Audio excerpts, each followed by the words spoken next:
Hi guys, it's Chideramichelle and thank you for clicking on this video. For today, I wanted to do a recap of Insecure Season 4, Episode 8. If you are interested in other videos of mine, make sure that you subscribe to my channel. And if you like this video, give it a thumbs up. And also leave a comment down below on what you thought of the episode. Alright, let's get started. Alright, I have my notes here so that we can discuss this episode. It was very good. It was the Issa and Lawrence date. You know, I'm not supportive of this particular coupling. You know, I prefer Issa and Nathan to be together, or at least in the future. But you know, exes come back. So let's discuss this date that they had. So last episode we saw that Lawrence was coming back from San Francisco because he had a couple interviews, and he called someone at the airport. And from the preview we saw that it was Issa that he called, and he wanted to discuss something with her. So we start out this episode and Lawrence is by himself right now. Issa has not shown up yet, and Lawrence is sitting at the bar. I get why he chose a bar, because he wanted it to be a less intimate setting, but we see later on that intimacy actually worked in the end, because this chaotic mess does not work for Issa and Lawrence. So he throws a Tic Tac in his throat, he chokes on it, and then Issa comes in and Issa quickly busts her ass on the floor, falls, and she's just like, let me just stay down. Let me just stay down here. Would have been me. So I get here that Lawrence and Issa, they're literally the same type of people.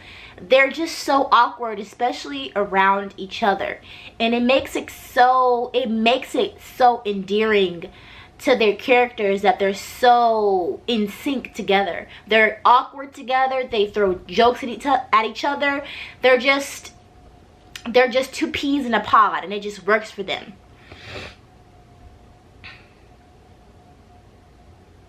So as soon as Issa finally sits down, they're joking, and Issa asks Lawrence, okay, why did you want to talk to me?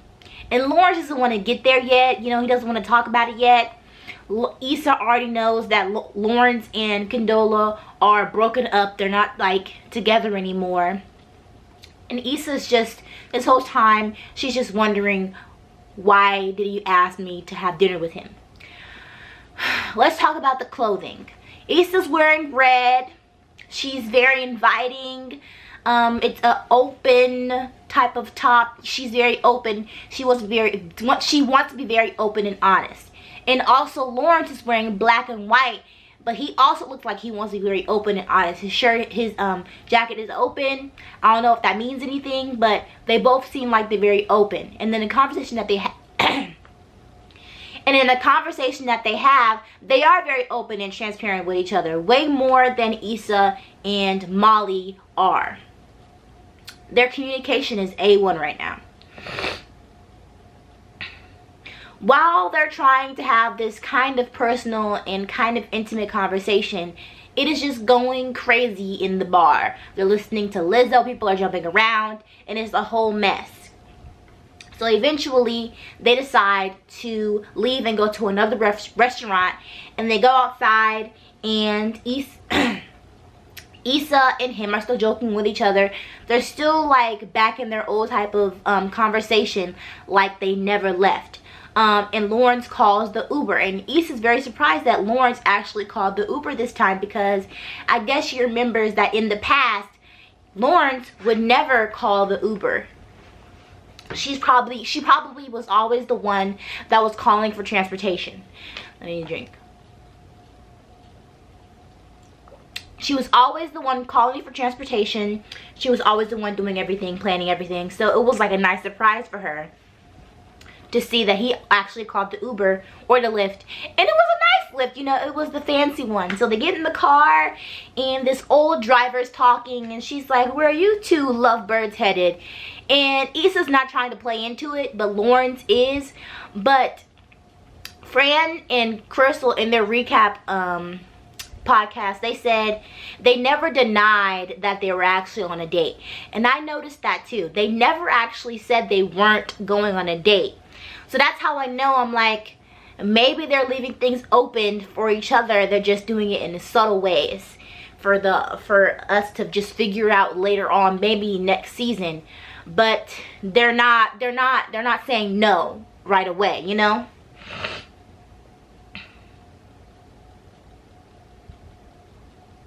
So they arrive at the restaurant and they get seated, and Issa asks Lawrence again.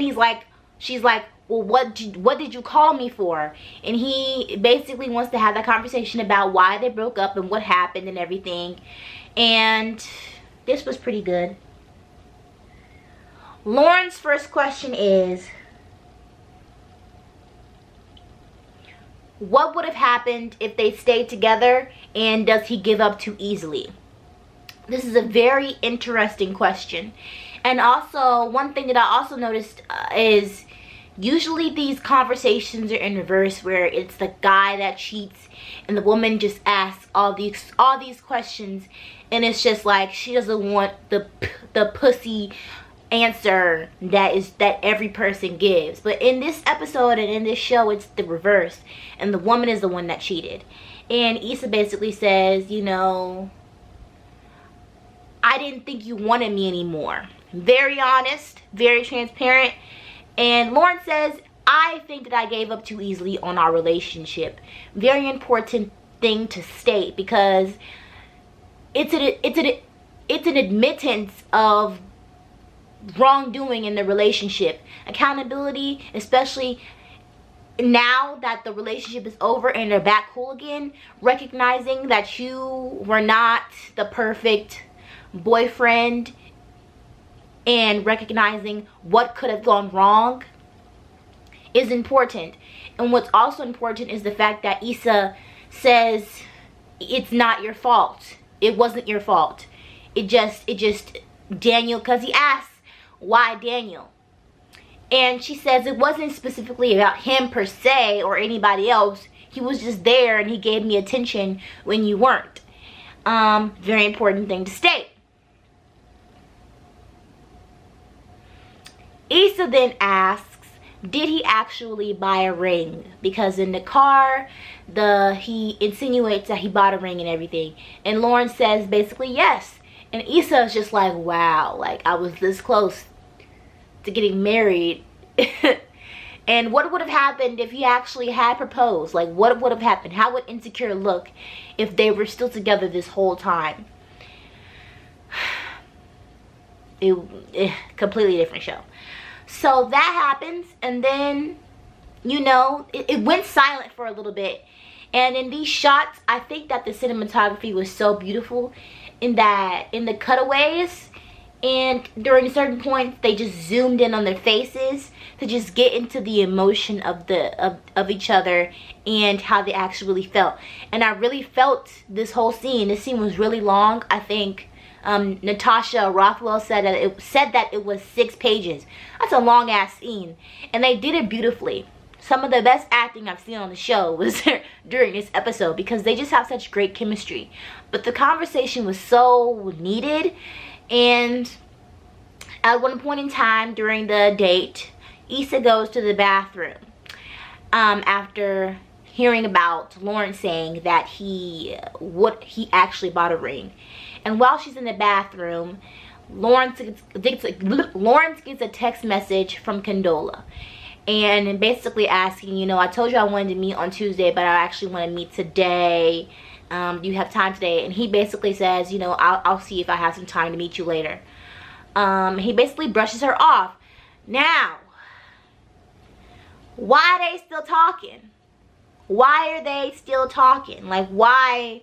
Condola's not out of the picture just yet.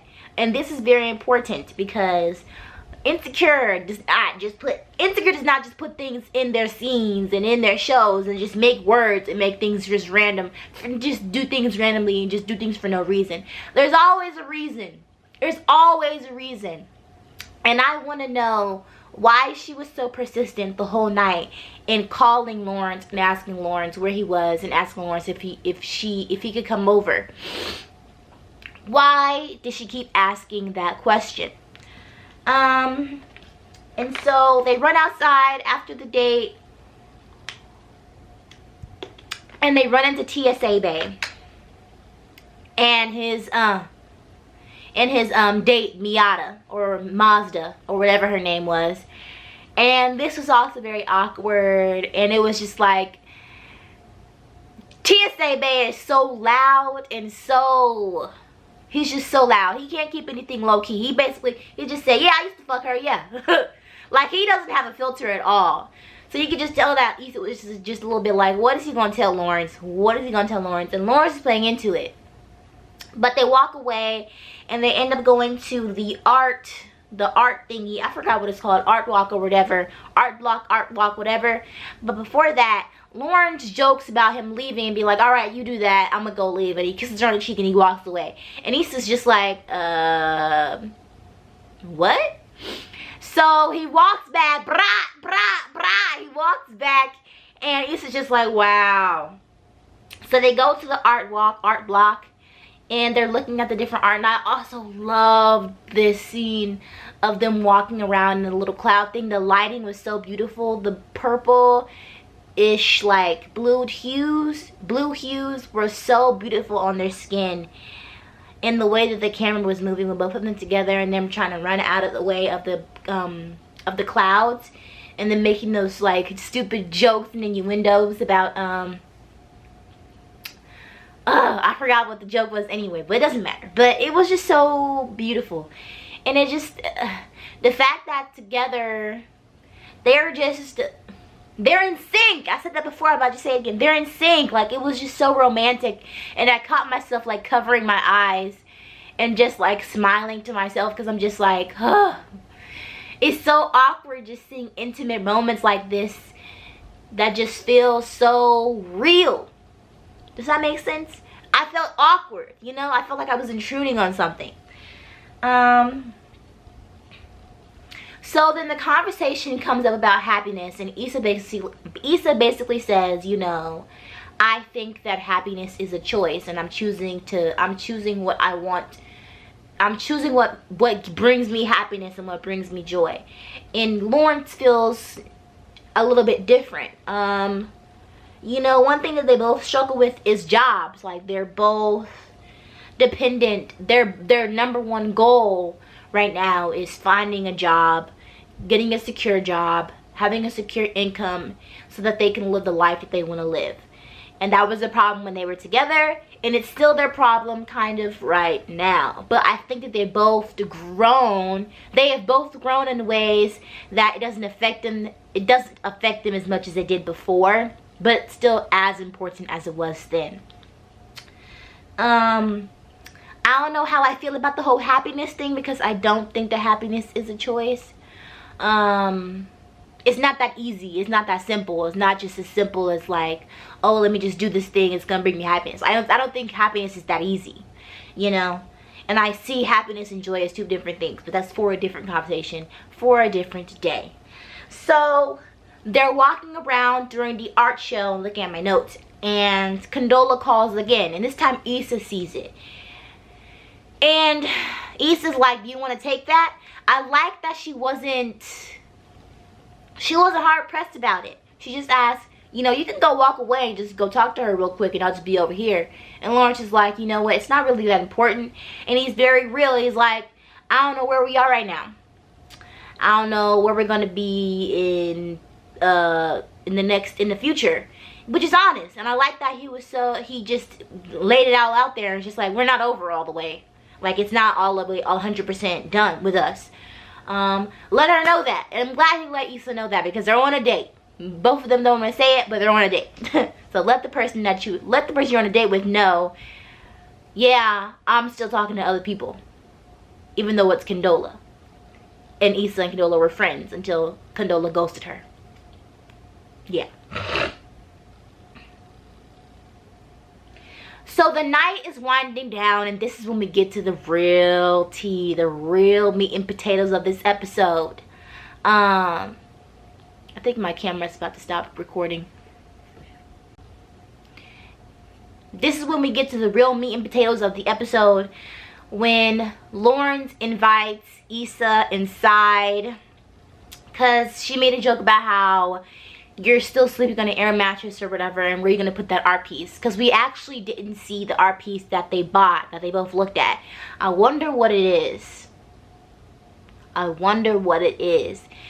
But he's like, all right, challenge, and he invites her in, and she's like, oh wow, you actually, you know, have Lysol wipes, and you know, you actually Febreze your windows and your mirrors in here, and you have a little mini bar that's not full of half-drinking Hennessy and Ciroc or whatever. Like, it's actually a nice place, and you actually do have a nice place to put the art that you actually bought.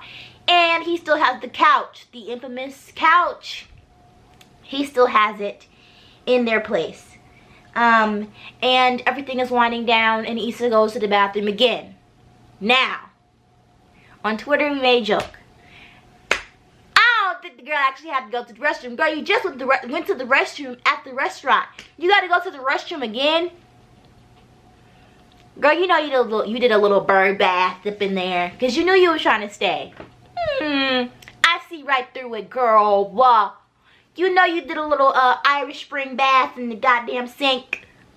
You know you did that. You know that was what she was doing. You know that was what she was doing. So yeah. So while she's in the bathroom again, Condola calls Lawrence again. Again. The third time in the night. Girl, what do you want? What do you want? So he answers the call, and we don't hear Condola's voice. I want to know what they were talking about. I want to know right now. And the call ends, and he walks back inside, and Issa's just standing just right there. And you could just see the hurt in her face. It was just like, Condola again? Woo! That hurt. Because her face right there, oh my God. It looked like she wanted to cry. She looked so emotional and so upset. And I was upset for her. I was just like, oh my God. And he's just like, yeah, it was Condola.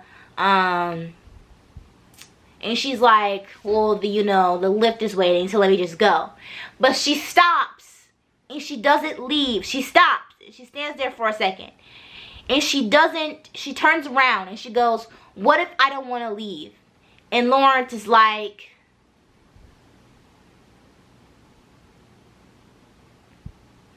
and she's like, what did she say? I need to get the words right. Lawrence goes, the night made me happy. And then Issa goes, you make me happy. And then Lawrence goes, me too. And they walk together, and he goes, so stay. Now, I want to talk about this whole moment right here, because these words are very important. Lawrence says, the night made me happy. Issa said, you make me happy. He didn't say, you make me happy too. He said, me too, so stay.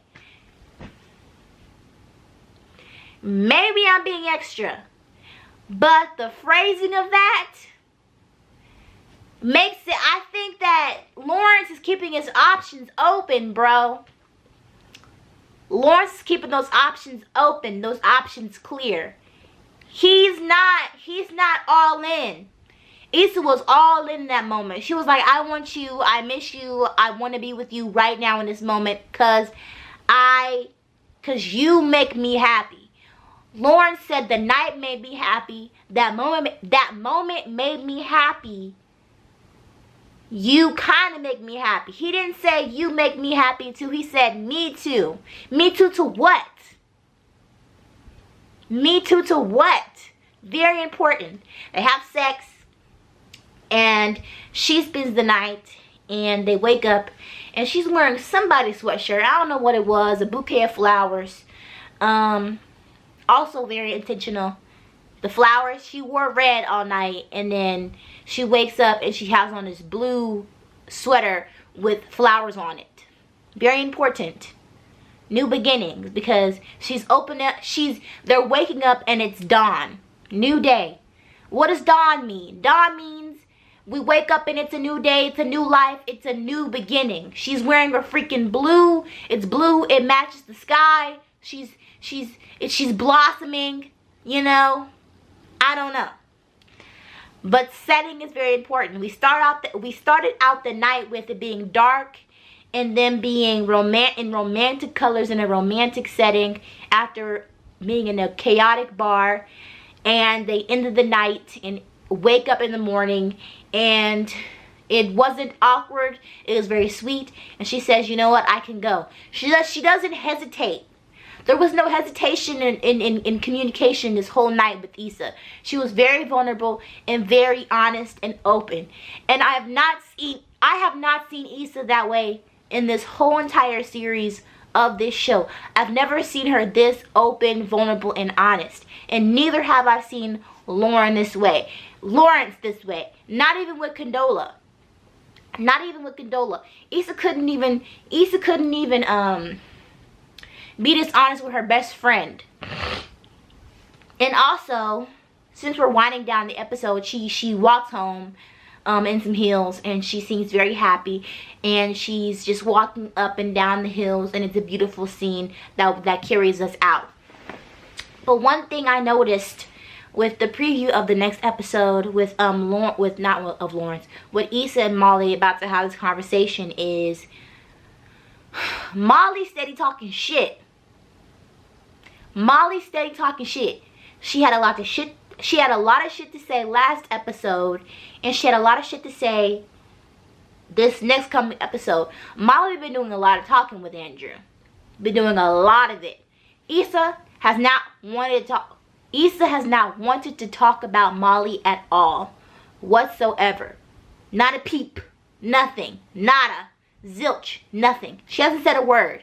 She hasn't dissed her, insulted her, nothing. But Molly is very angry.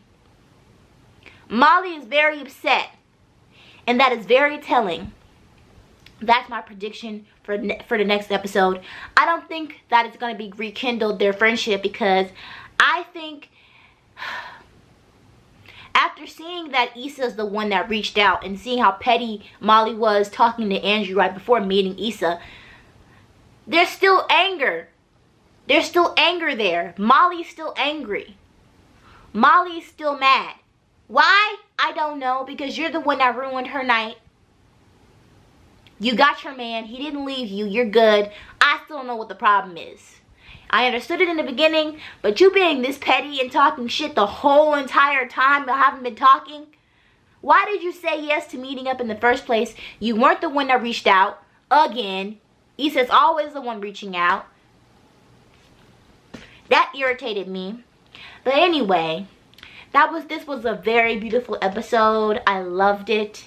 I loved it so much. It was so well written. Natasha Rothwell, teach me your ways. Do you have a master class or something? Because that was so beautiful. And the direction and the cinematography, it was so perfect. And I think it was an all-woman team. All woman of color team. So beautiful. So beautiful. What a beautiful episode. Especially that shot of them when they stand in front of that light, and she's standing in the red and has the blue light on her, and he's standing in the red light and he's wearing the black and white. A perfect depiction of the night. A perfect depiction of that. We're nice. I said in the beginning that they complemented each other with their colors and how they're both open. And this really showed it. And I really loved how they just found different places to shoot things, and it just made so much sense to the story. That's good storytelling. Wow. Saying something without actually having to say something. You know what I mean? Anyway, don't forget to subscribe. Don't forget to subscribe, like I said, to my channel for more videos and recaps and such. Thumbs this video up, comment what you thought of the episode, and follow me on social media. Bye. Have a nice day. See ya.